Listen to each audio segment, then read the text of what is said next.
Good evening, everybody. The North Ridgeville City Council Committee of the Whole meeting is now in session. Today is Monday, June 2nd, 2025. Please rise for the Pledge of Allegiance. I pledge allegiance to the flag of the United States of America and to the republic for which it stands, one nation, under God, indivisible, with liberty and justice for all. All right, thank you, folks. Let the record show that all members of council are present this evening. Additionally, from the administration, we have Mayor Kevin Corcoran and Director of Finance April Wilkerson. At our last city council meeting, I referred 2025-62 to committee for further discussion. Let me pull that up on the screen here. 2025-62 is a resolution terminating the Community Reinvestment Area Tax Abatement Agreement between the City of North Ridgeville and Isomer Group, Inc. I know this particular agreement was reviewed at a recent Community Reinvestment Area Housing Council meeting. It was recommended by that body to terminate the agreement. I also know that some things have transpired since that meeting took place as well. So this resolution was introduced by the mayor, so I will turn it over to Mayor Corcoran if you can bring us up to speed and provide any information. Sure. As you mentioned, the Housing Council met at the time. Isomer Group had not made their school donation, and there was a discussion also about their payroll numbers and that how they were not meeting their payroll numbers. The conversation really was focused on the idea that the school donation wasn't made, and there was a motion made by the group to terminate the agreement. And that's how we got then to this resolution and where we're here today. Now, there's been several events that have transpired since then. Mainly, and most importantly, the school donation has been paid. 3 years of payments have been made by Isomer. And so now the school is whole on their school donations. If you're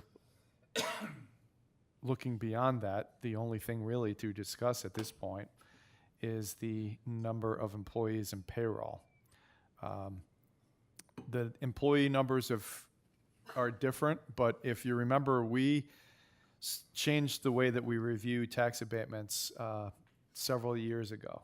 It doesn't really matter to us how many employees you have. What really matters is the payroll generated by those employees. So the agreement at the time, was that they were going to have a payroll of about $1.5 million, and right now they're at about $1 million. I will say that, over the history of the Tax Abatement Review Board, when it was that name, and the Community or the Housing Council Board, there have been times where we have allowed companies to continue receiving their abatement even though they weren't meeting their payroll numbers for one reason or another. I know that the store it's been open for a couple of years now, but I don't know how that conversation would be different with the Housing Council. If we were only talking about the payroll numbers, but I can tell you that in the past they have allowed the abatement to continue when those numbers were not being met. So basically, what I'm telling you is there's a lot has changed, since the Housing Council met. We did not reconvene that group. That was not possible to do in this interim period. But, I have spoken with the superintendent. I know April has spoken to their treasurer, and we have communicated all this information. Obviously, they're aware of the donation being made because they received the checks. And, they are receiving the split in the income tax like we had said that we would do in the agreement that we signed with the schools, in which we renew every 5 years. So they are getting a split of the income tax, when we were receiving it. So they have 2 of the 3 years right now. and we're still working out the final split, but for the year 3. But so the schools have received pretty much all the payments that they have they've been owed to this point. So that's the short and sweet version.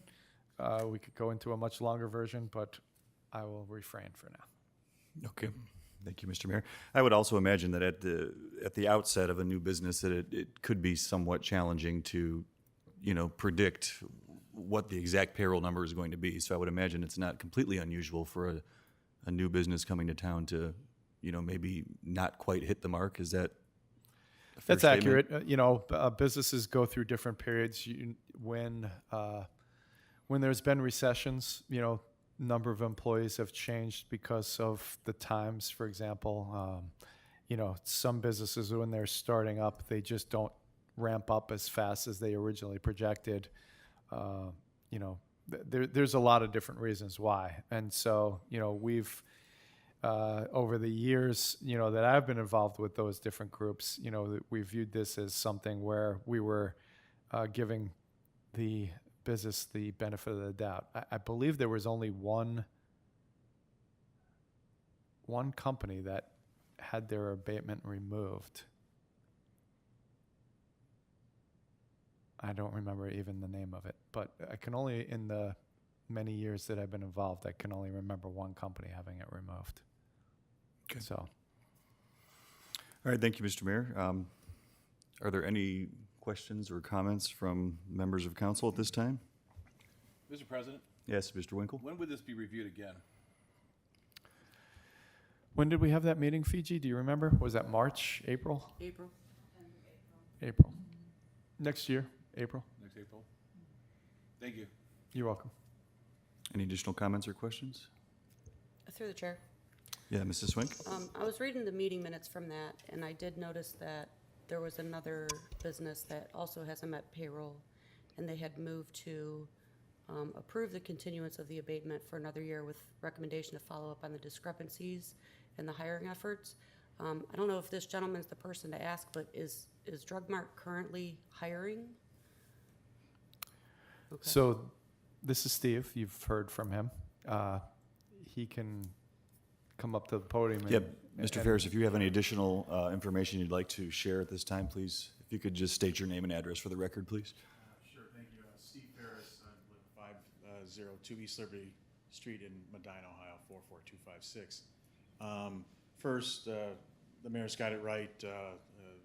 We are where we are, and so I thank him for that. To Councilwoman, we're always hiring. Retail's a tough environment.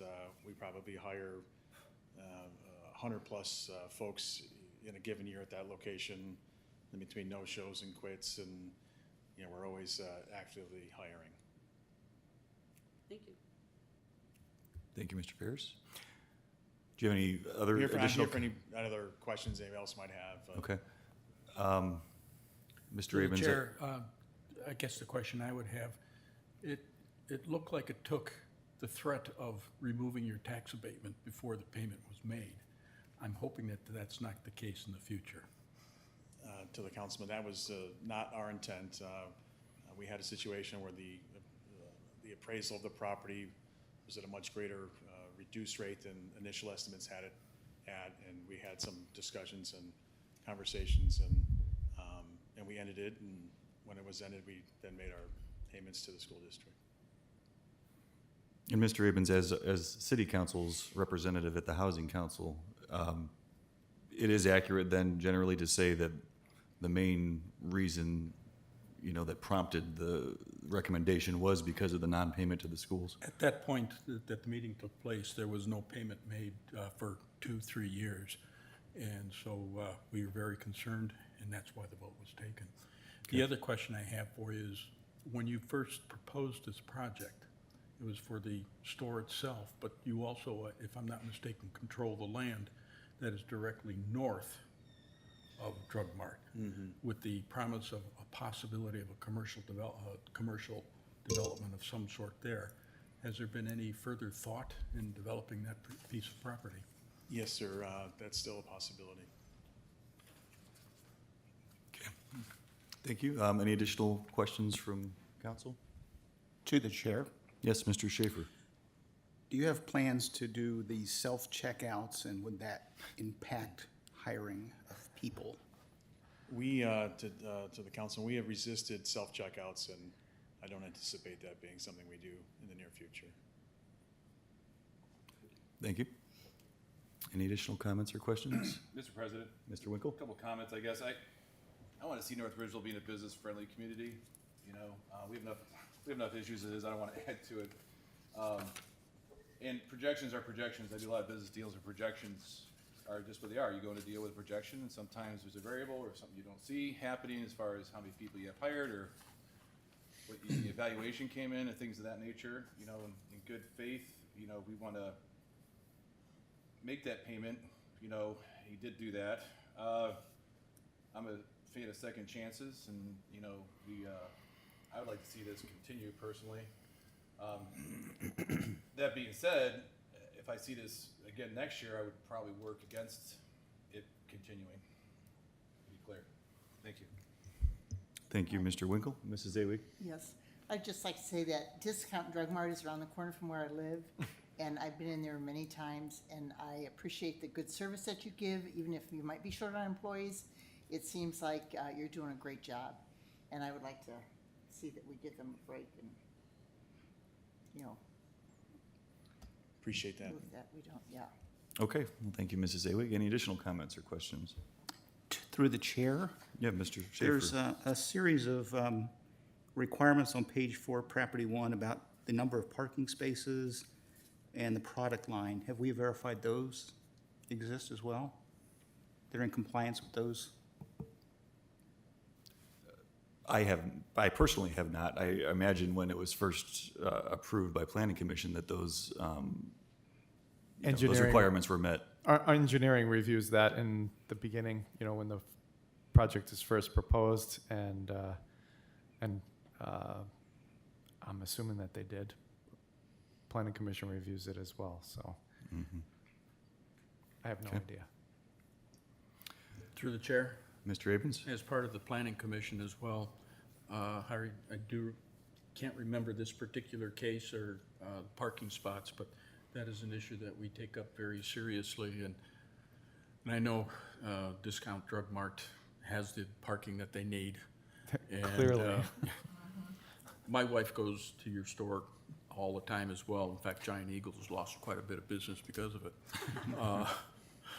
But she's never been in want of a parking spot, so I don't see that as a problem. Thank you, Mr. Abrams and Mr. Schaefer. Are there any additional questions or comments? Is there a full-service deli there? Yes. Wow. Through the chair, is this suspension of the abatement, is this a one-time, is this the only time we can do it? Or if in the future they don't make the payments, can we reintroduce this? Well, the Housing Council reviews this on an annual basis, and that's, you know, in reference to Mr. Winkle's question earlier, they will be reviewing it again sometime around next April. You know, so they would have the potential to look to see where they're at that point in time and make potentially another recommendation if they deem it fit. We have those meetings on an annual basis, and each abatement that's in process gets reviewed at those meetings. Right. Okay. Any additional comments, questions? Mr. President, Yes. I'd like to move to not send this back to council. Second. So the motion was made by Mr. Winkle and seconded by Mrs. Swank to not send this legislation back to council and allow it to remain in committee.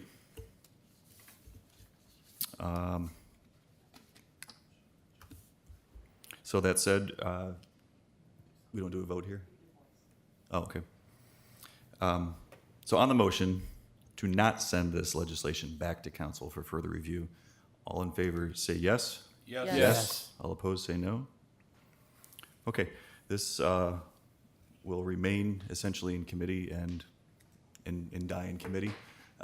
As we stated, next year, the Housing Council will review the agreement once again to see where Drug Mart stands at that point in time. With no other business on tonight's agenda,